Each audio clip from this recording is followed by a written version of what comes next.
अभी अभी देश आज़ाद हुआ था और देश के सामने सबसे बड़ी चुनौती थी अपनी जनता को दोनों टाइम भोजन उपलब्ध कराना। और इसीलिए 1965 में ग्रीन रेवोल्यूशन यानी हरित क्रांति जैसी योजना लाई गई। लेकिन बिना कीटनाशक प्रयोगों के कृषि उत्पादन को बढ़ावा नहीं दिया जा सकता था। इसीलिए सरकार ने विदेशी कीटनाशक कंपनियों को न्योता दिया, जिसमें से एक थी अमेरिकन कंपनी यूनियन कार्बाइड, जिसने 1969 में मध्य प्रदेश की राजधानी भोपाल में अपना एक कारखाना खोला। साल 1984 आता है। इस वर्ष देश के अलग अलग हिस्सों में सूखा और अकाल था। अब कहानी शुरू करते हैं। Bhopal a prayer for rain. Dilip अपने परिवार के साथ कार्बाइड के पास वाली बस्ती में रहता है। परिवार चलाने के लिए उसके पास सिर्फ किराए का एक साइकिल रिक्शा है। बदकिस्मती से उसका ये रिक्शा भी एक दिन टूट जाता है। कार्बाइड में काम करने वाले लोगों को देखकर दिलीप को जलन तो होती है, लेकिन यहाँ काम मिल पाना इतना आसान नहीं था। महीनों में कभी कभार एक आध पद निकल जाते जो हर किसी को नहीं मिलते हैं। दिलीप के घर की स्थिति ये थी, यदि एक दिन कमा कर ना लाए तो एक टाइम का खाना बनाना भी मुश्किल था। जैसे तैसे दिन कट रहे थे और एक दिन पता चलता है कि कार्बाइड में मजदूरों की भर्ती है और इसीलिए दिलीप भी यहाँ अपनी किस्मत आजमाने जाता है। लेकिन यहाँ काम उन्हीं को मिलता था जो खुद से 50 किलो की बोरी अपनी पीठ पर उठा सके। मजबूरी थी कि दिलीप जैसे तैसे ये बोरी अपनी पीठ पर उठा लेता है, क्योंकि उसके घर तो दोनों टाइम का खाना भी ढंग से नहीं बन पा रहा था। और अब दिलीप को कंपनी में काम मिल जाता है और ज़िंदगी की ट्रेन वापस पटरी पर आने लगती है। अभी तक कंपनी अपनी क्षमता अनुसार उत्पादन कर रही थी, लेकिन एक दिन ठेकेदार और अधिकारी के बीच में चर्चा होती है, जिसमें पता चलता है कंपनी को अपना उत्पादन और बढ़ाना है, लेकिन ऐसा करना उचित नहीं था। दरअसल कास्टिक MIC यानी मिथाइल आइसोसाइनाइड के उपयोग से सेफ्टी वाल्व और पाइप बार बार खराब हो जाते थे, जिसे हर सप्ताह बदलना पड़ता था।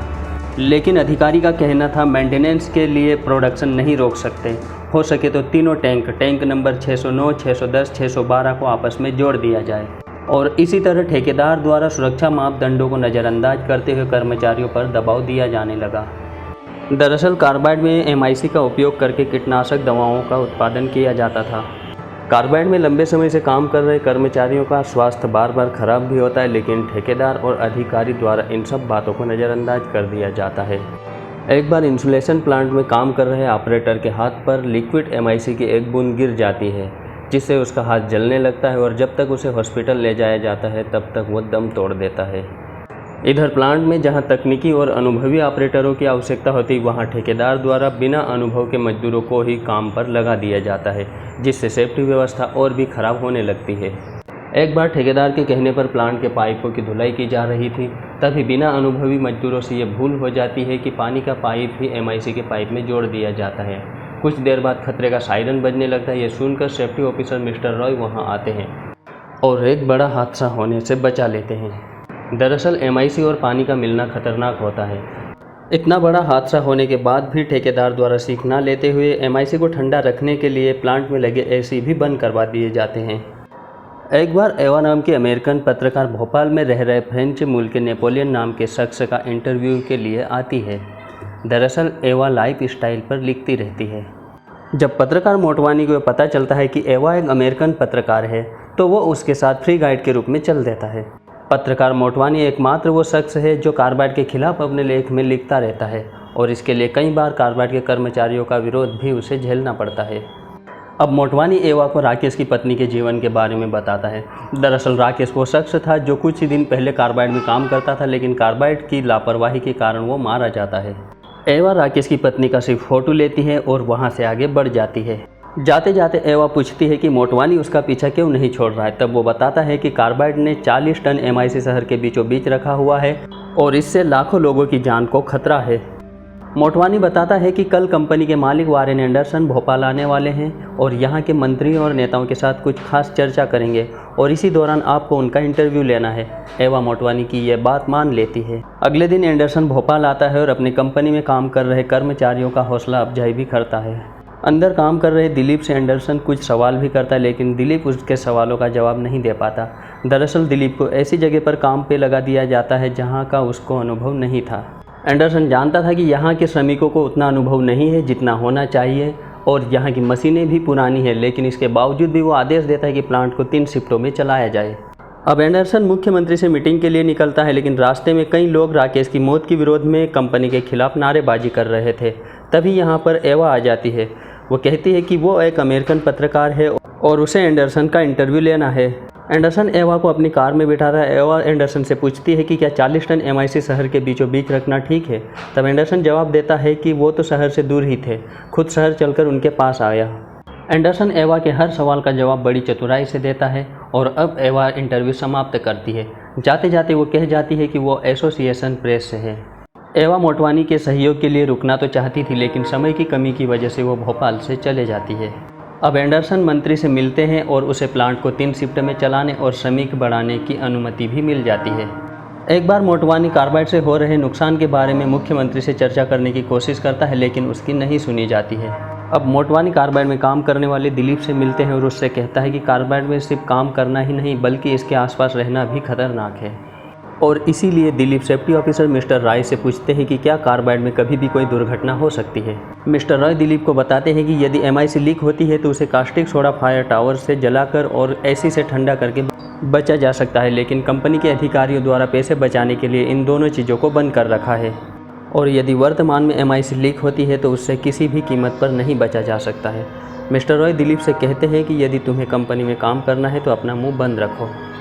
अगले दिन दिलीप की बहन की शादी थी और इसीलिए वो मिस्टर रॉय को आने को कहता है, लेकिन मिस्टर रॉय कहते हैं कि कल तक तो वो कंपनी को रिजाइन देकर यहाँ से चले जाएंगे। और अब दिलीप कंपनी की कुछ जानकारी पत्रकार मोटवानी को दे देता है। अगले दिन दिलीप की बहन की बारात आती है। बस्ती में सिर्फ राकेश की पत्नी को छोड़ दे तो चारों तरफ खुशी ही खुशी का माहौल था। दिलीप ने अपनी इकलौती बहन की शादी के लिए कंपनी में काम करके लोगों से उधार लेकर पैसे की व्यवस्था की थी। कंपनी के हेडक्वार्टर से आदेश मिलता है कि आज ही प्लांट को बंद कर दिया जाए, और इसीलिए अधिकारियों द्वारा स्टॉक में रखी जितनी भी MI6 थी सारी की सारी काम में ले ली जाती है। इधर सेफ्टी ऑफिसर मिस्टर रॉय अपना रिजाइन लेटर प्रस्तुत कर चुका है और आज की नाइट काम करके कल सुबह भोपाल से चले जाएगा। पाइप धुलाई के दौरान आज फिर वही गलती हो जाती है। दरअसल पाइप धोने के दौरान पाइप को जोड़ तो दिया जाता है, लेकिन उसे अलग करना भूल जाते हैं। अब पानी और MI6 आपस में धीरे धीरे मिक्स होने लगते हैं। रात्रि के लगभग 12 बज रहे होंगे और तब मिस्टर रॉय कंपनी के कंट्रोल रूम में जाते हैं। यहाँ उसे खतरे के सिग्नल दिखाई देते हैं और इसकी जानकारी मिस्टर रॉय ठेकेदार को देते हैं, लेकिन ठेकेदार अभी भी इस बात को नज़रअंदाज कर रहे थे। अब मिस्टर रॉय दौड़ते दौड़ते प्लांट के उस एरिया में जाते हैं जहाँ टैंकों में MI6 रखी हुई होती है, लेकिन अब तक यहाँ पर MI6 का इतना रिसाव हो चुका था कि काफ़ी मजदूर बेहोश होने लगे थे। मिस्टर रॉय लीकेज को रोकने का प्रयास करता है और घायलों को अस्पताल भेजने की व्यवस्था करता है। इधर मध्य रात्रि का समय और ऊपर से कंपनी में लगा खतरे का सायरन भी पूरी तरह बंद था, और इसीलिए कंपनी में काम कर रहे श्रमिकों और बस्ती वालों को खतरे की बिल्कुल भी जानकारी नहीं होती है। दरअसल पिछली बार जब छोटी सी दुर्घटना हुई थी तब ठेकेदार द्वारा कंपनी का सायरन भी बंद करवा दिया गया था। इधर safety officer mister Roy gas के रिसाव को रोकने और टैंक को ठंडा करने के लिए हर प्रयास करता है, लेकिन अब वो सब में विफल होता है और अब गैस धीरे धीरे बस्ती की ओर जाने लगती है। अगले सीन में हमें दिखाया जाता है कि दिलीप की बहन की शादी में मेहमान लोग खाना खा रहे थे, लेकिन धीरे धीरे उनकी आंखों में जलन होती है और उल्टियां होने लगती है। दिलीप को आशंका थी और इसीलिए वो दौड़ते दौड़ते कार्बाइड की ओर जाता है, लेकिन जब वो कार्बाइड में पहुंचता है तो देखता है कि कंपनी में चारों तरफ धुआं ही धुआं फैला हुआ है और कई श्रमिक बेहोश है और अधमरी हालत में है। और अब दिलीप भी इस गैस की चपेट में आ जाता है और इसीलिए वो अपने परिवार को बचाने के लिए अपने घर की ओर चलता है। जैसे तैसे दिलीप अपने घर पहुंचता है तो पता चलता है कि उसकी पत्नी भी दम तोड़ चुकी थी, और अब दिलीप अपने बेटे को लेकर कहीं दूर निकलता है जहां इस गैस का प्रभाव न हो। लेकिन कार्बाइड के चारों तरफ गैस फैल चुकी थी और यहां से निकल पाना बहुत मुश्किल था। इधर धीरे धीरे करके अस्पताल में भीड़ जमा होने लगती है। ना डॉक्टर इस समस्या को समझ पा रहे थे और ना इसे रोकने के लिए कोई उनके पास एंटीडोट था। इंसान जानवर सब चलते ही चलते ज़मीन पर गिर जाते और ऐसे गिरते हैं कि वो फिर वापस उठ भी नहीं पाते।